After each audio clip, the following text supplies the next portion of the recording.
Daddy! Hi! Hello! Saan ko?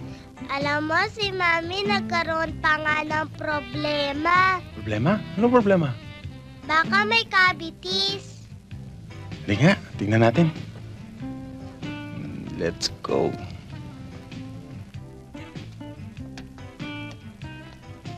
Hi, Doc. Hi, Homer. Can I talk to you for a while? Oh, sure. Ah?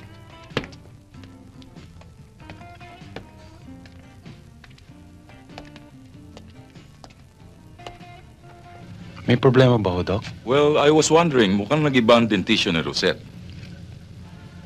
Well, I keep a record of your dental health. Nakalista sa akin kung alin ang mga binunot o pinastan sa mga ngipin nyo. May gapo bungi dito si Rosette. Ito. Noong ko pa nga sinasabi sa kanyang magpa-fix bridge na eh. Pero biglang nawala. It's so strange. Imposible naman bigla siyang tinubuan ng ngipin. Baka naman nagkamali kayo ng pagkuha ng file. Oh no, that's impossible. Sige, Doc. Lalakad na ako kami. O akala ko magpapaprophylaxis ka. Hindi, tsaka na lang ho. Marami pa ho akong asikasuhin eh.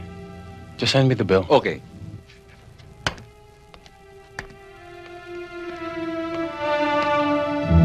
Celine, let's go.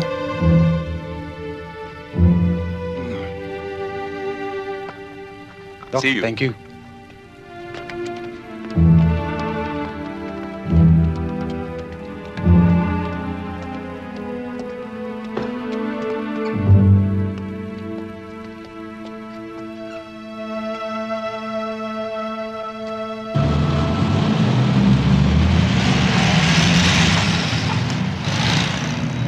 Mang Paking, doon po tayo sa kabilang kanto. Ihinto nyo na po. Mama, bili na kayo. Bingka, kutsinta. Mang Paking, maiwan na lang po muna ako dito. Pakisabi kay Manang Bising may dinalaw lang akong kaibigan. Yes, ma'am.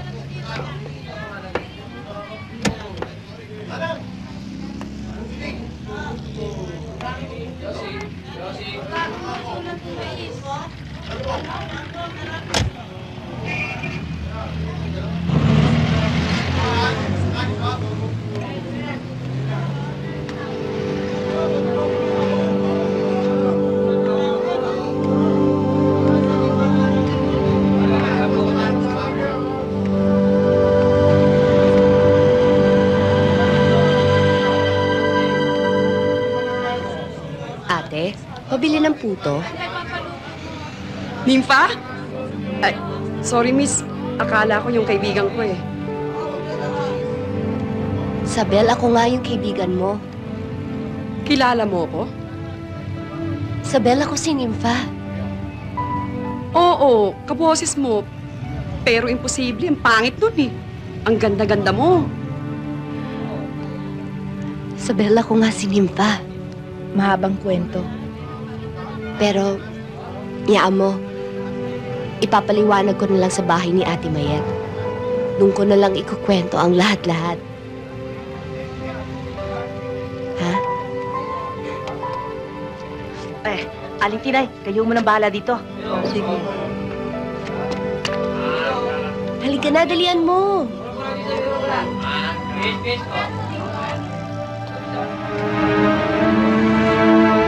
Ay, akin na yan.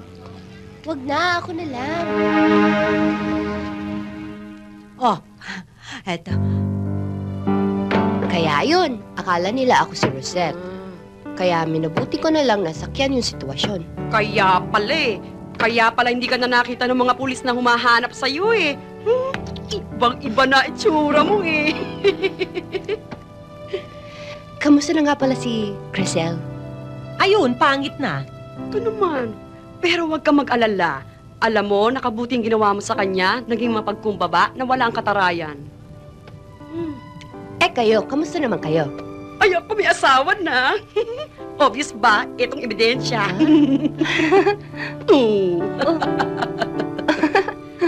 Uy, kahit naman yan si Mayat, mag-aasawa na yan eh. Oh, talaga? May nagkamali rin. Hindi siya mayaman, pero ang mahalaga, hahanguin niya ako sa putik. Di matutupad din ang mga pangarap mo, no? Bakit? Hindi ba't pangarap mo rin naman na magkaroon ng pamilya na mamahalin ka at mamahalin mo rin?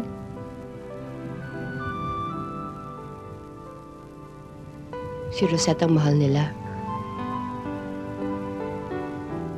Hindi ako.